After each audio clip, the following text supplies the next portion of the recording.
Hey there, everyone. This is Ken with MinnoTank. This week on episode 27, we're featuring Encast with the CEO and founder, Leo Ramirez.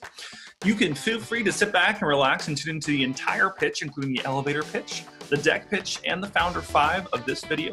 Or if you prefer, you can go to minnotank.com/Encast and see each video broken up individually. All right, stay tuned for the pitch.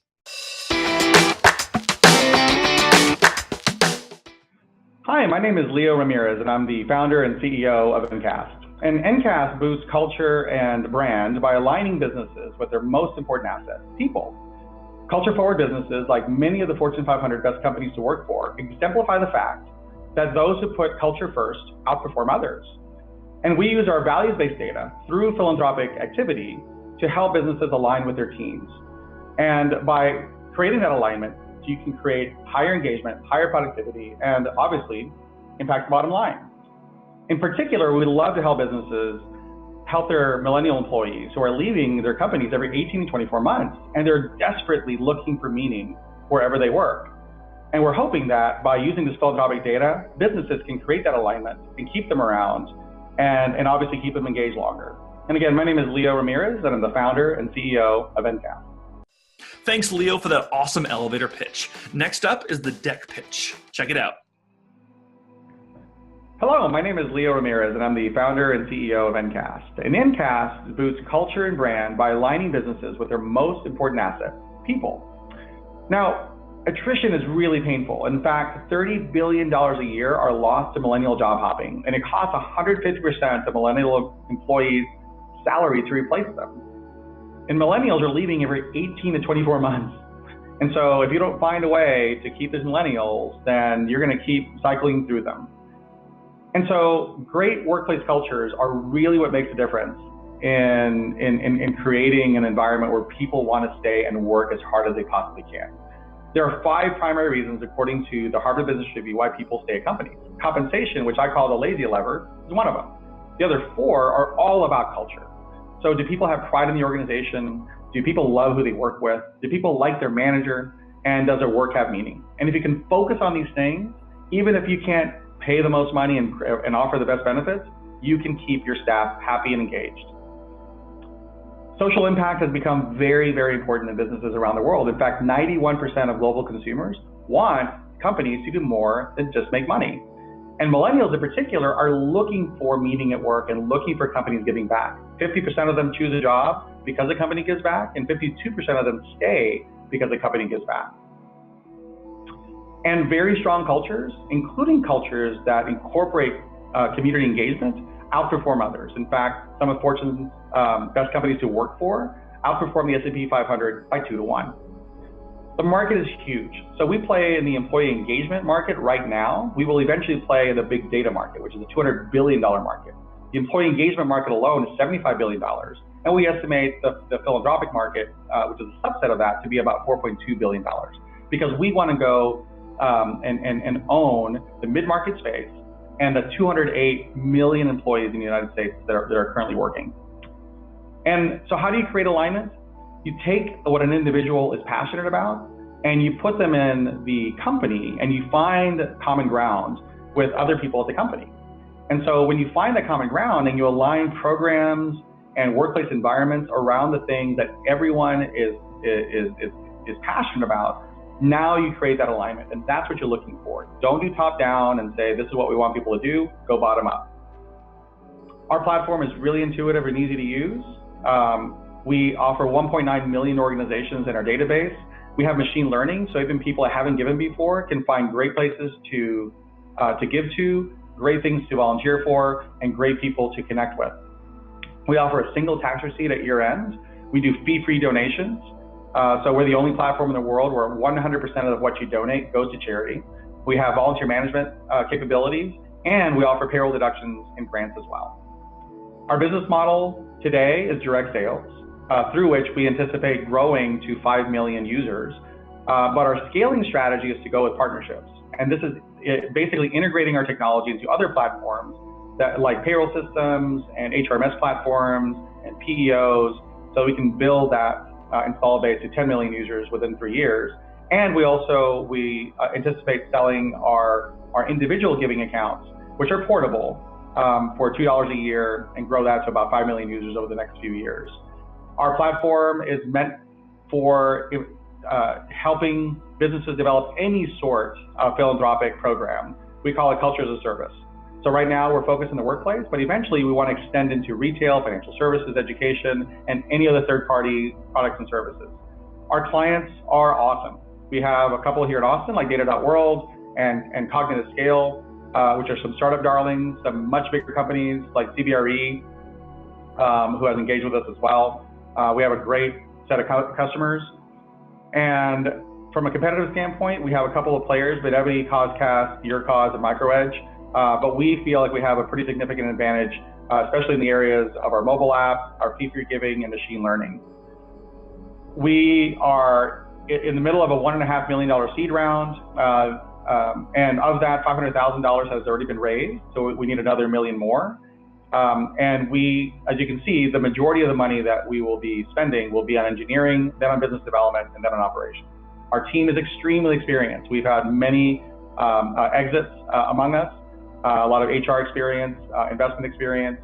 We've got the right team in place to make this company very successful. And again, my name is Leo Ramirez. I'm the founder and CEO of Encast. Thank you.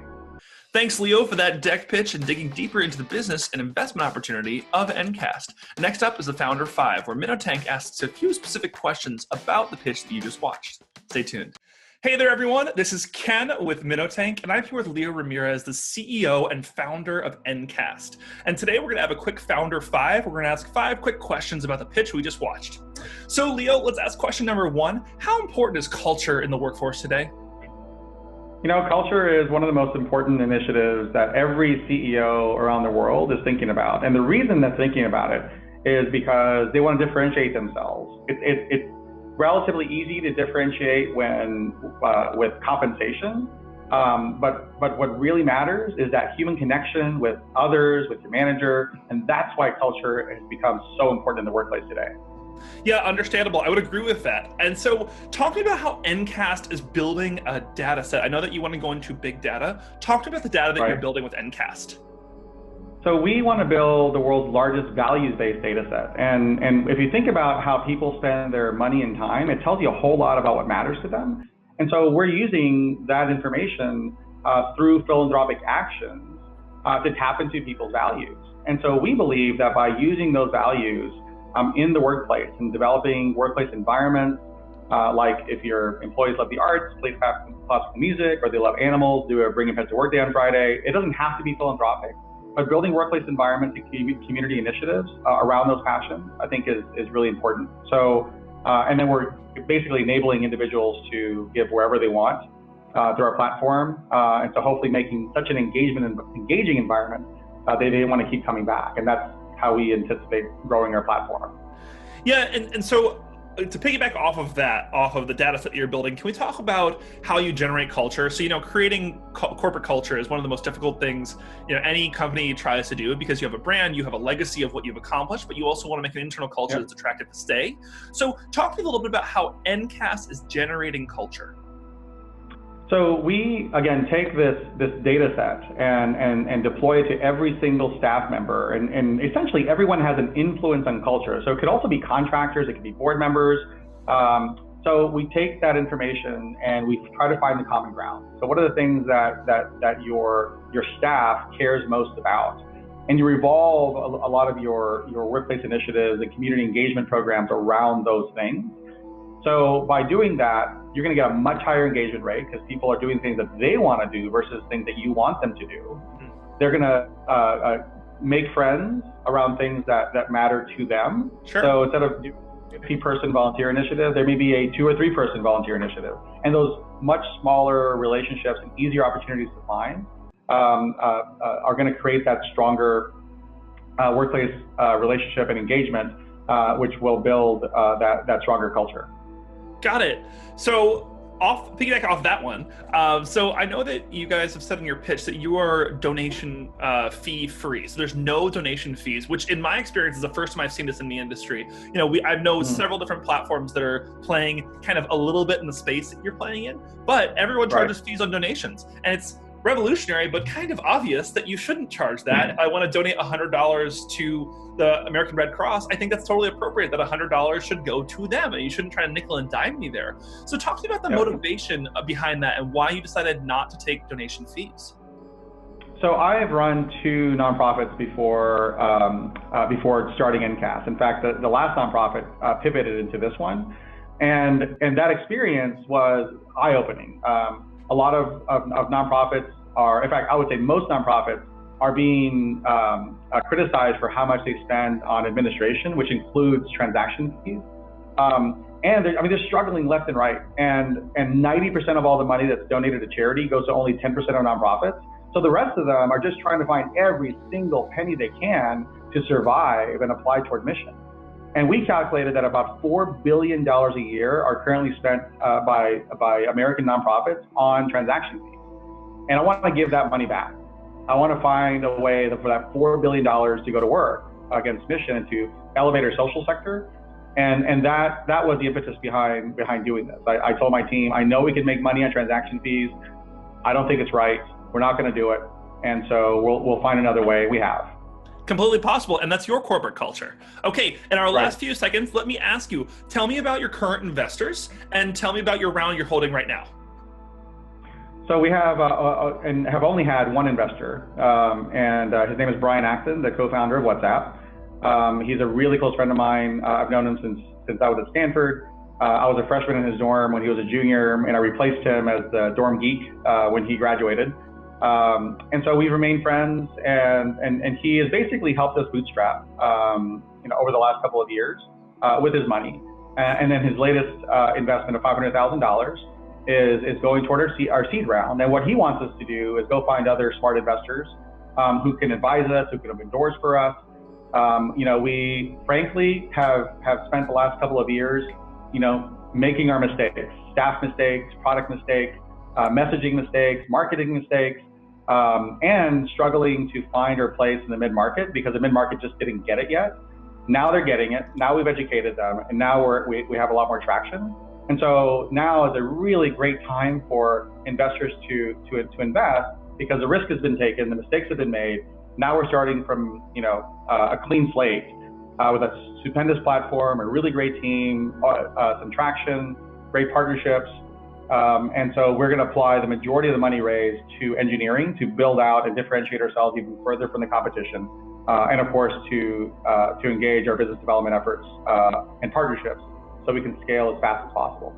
Sounds perfect. Okay, that's Leo Ramirez, founder of Encast. Thank you very much. Thank you. E-high five. E-high five. Thanks everyone for tuning in to episode 27 of MinnoTank featuring Encast. You can see a new early stage tech startup every single week on MinnoTank, who's currently raising capital. Feel free to subscribe to our email list at minnotank.com, and you can also subscribe on YouTube. We'll see you next week with our next awesome startup. Thanks.